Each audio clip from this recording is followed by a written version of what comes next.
ఓం శ్రీ గురుభ్యో నమః. ఓం శ్రీ మహాగణాధిపతి అందరికీ నమస్కారం. ముందుగా అందరికీ నూతన సంవత్సర శుభాకాంక్షలు. 2026 సంవత్సరానికి ఈ 2026 సంవత్సరంలో కుంభరాశి వారి యొక్క గోచార ఫలాలు ఎలా ఉంటాయో పరిశీలిస్తే, ముఖ్యంగా కుంభరాశిలో జన్మించిన వారు ధనిష్ట 3-4 పాదాలు, శతభిషం 1, 2, 3, 4 పాదాల వారు, పూర్వభద్ర 1, 2, 3 పాదాల వారు జన్మించి ఉంటారు. వీరి పేర్లోని మొదటి గు, గే, గో, సా, సా, గో, సా, సి, సు, సే, దో అనే అక్షరాలతో ప్రారంభమై ఉంటాయి. ఉగాది నుండి వీరి యొక్క ఆదాయ వ్యయాలను పరిశీలిస్తే, ఆదాయం 2, వ్యయం 8, రాజ్యభుజం 4, అవమానం 2గా ఉంది. అనగా ఈ సంవత్సరం ఉగాది నుండి వీరికి అధికమైన ఖర్చులు ఉంటాయి. ఇకపోతే ఈ రాశి వారికి జన్మ రాహు 5 డిసెంబర్ 2026 వరకు ఉంటాడు. అలాగే శని ఈ సంవత్సరం అంతా కూడా కుటుంబ స్థానంలో సంచారం ఉంటుంది.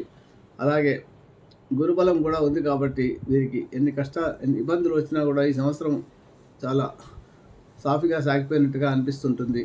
ఇబ్బందులన్నీ కూడా గురుభగవానుడి యొక్క అనుగ్రహం వల్ల మీకు ఎలాంటి ఇబ్బందులు వచ్చినా కూడా వీటిని తట్టుకునే శక్తిని మీకు భగవంతుడు ప్రసాదిస్తాడు. ఇకపోతే ఈ సంవత్సరం 2 జూన్ 2026 వరకు కూడా మీకు అనుకూలమైన కాలం కాబట్టి ముఖ్యమైన పనులు ఏమైనా ఉంటే పూర్తి చేసుకోవడం మంచిది. ముఖ్యంగా శుభకార్యాలు ఏమైనా తలపెడితే వాటిని 2026 2 జూన్ లోపట్లే పూర్తి చేసుకుంటే మంచిది. సంతానం కూడా అభివృద్ధిలోకి వస్తారు. వారు కూడా మీకు ఆనందాన్ని కలిగించే విషయంగానే ఉంటుంది. అలాగే సంపూర్ణమైన వృత్తి, ఉద్యోగ, వ్యాపారస్తులు అందరికీ కూడా ఈ 2 జూన్ వరకు చాలా బాగుంటుందనే చెప్పవచ్చు. ఏ రకమైన ఇబ్బందులు లేకుండా జరుగుతాయి. గౌరవ మధ్యాలకు ఎలాంటి లోటు ఉండదు ఈ సంవత్సరం మీకు. అలాగే ఇకపోతే ఇక ప్రథమార్థంలో అనగా ఈ ముందు 6 నెలల్లో మీరు ఏ పని తలపెట్టినా చాలా సులభంగా పూర్తి చేసుకోగలుగుతారు. కాబట్టి ఏవైనా పనులు ఉంటే చాలా ముందుగానే ప్లాన్ చేసుకొని పూర్తి చేసుకోవడం మంచిది. ఈ సంవత్సరం మీరు ఎంత కష్టపడినా కూడా మీకు ఫలితం తక్కువగానే అనిపిస్తుంటుంది. సంపాదన బాగానే ఉందనిపిస్తుంది, కానీ ఖర్చులు కూడా దానికి తగ్గట్టుగానే అధికంగా ఉంటాయి. ప్రతి విషయంలోనూ ఆచితూచి చేయాల్సి వస్తుంది. జన్మ రాహు మిమ్మల్ని కొంత దుందుడుకు పనులు చేయాలనే తొందరపాటును కలిగిస్తాడు. కానీ జాగ్రత్తగా ఉండడం మంచిది. ముఖ్యంగా శని 2వ స్థానంలో ఉన్న సాధారణ శుభ్రైనందువలన కొంత మీకు ఇబ్బందులు ఎక్కువగా లేకపోయినా మీరు మాట్లాడే మాట తీరులో జాగ్రత్త వహించడం మంచిది. ముఖ్యంగా మౌనం వహించడం, బంధుమిత్రులతో వ్యవహరించేటప్పుడు, మిత్రులతో వ్యవహరించేటప్పుడు, అధికారులతో వ్యవహరించేటప్పుడు జాగ్రత్తగా వహిస్తే ఇబ్బందులు రాకుండా ఉంటాయి. ఇక 2 జూన్ నుంచి గురుబలం ఉండదు కాబట్టి రహస్య శత్రువులు ఉంటారు. మీకు ఏవైనా రుణాలు పొందాలనుకున్నా కూడా కొంత కష్టం మీద ప్రయత్నం చేస్తే లభించే అవకాశాలు ఉంటాయి. ఇక ఆరోగ్యం మొత్తం చాలా బాగుంటుందని చెప్పవచ్చు. ఆరోగ్య విషయంలో ఎలాంటి ఇబ్బంది లేదు. ఇక పోతే మీకు శని ఉగాది 2 సంవత్సరాల వరకు 2వ స్థానమైన శుభుడైనందున కుటుంబ కలహాలు అంత ఎక్కువగా కుటుంబ కలహాలకు దూరమవుతాయి.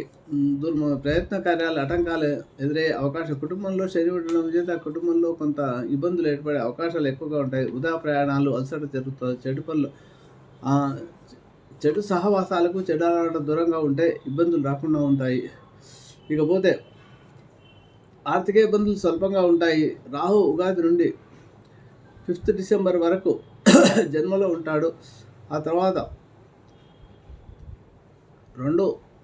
6 డిసెంబర్ నుంచి ఏ స్థానమైన మకరంలోకి సంచరిస్తాడు. కాబట్టి అనుకోకుండా మీకు ఏదైనా గృహానికి దూరంగా వెళ్ళే అవకాశాలు, స్థానచలనాలు జరిగే అవకాశాలు ఉంటాయి. ముఖ్యమంత్రులను కలుస్తారు.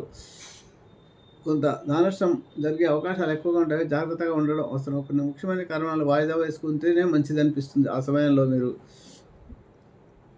కొన్ని స్వల్పమైన అనారోగ్య బాధలు కూడా ఉంటాయని చెప్పవచ్చు. చేసే ప్రయాణాల వల్ల ఉపయోగం ఉండదు, వ్యర్థమైన ఖర్చులు తప్ప. స్థానచలన సూచనలు ఉన్నాయి. మీ దగ్గరి వారితో అంటే అన్నదమ్ములతో కానీ, సన్నిహితులతో కానీ విరోధాలు ఏర్పడే అవకాశాలు ఎక్కువగా ఉంటాయి.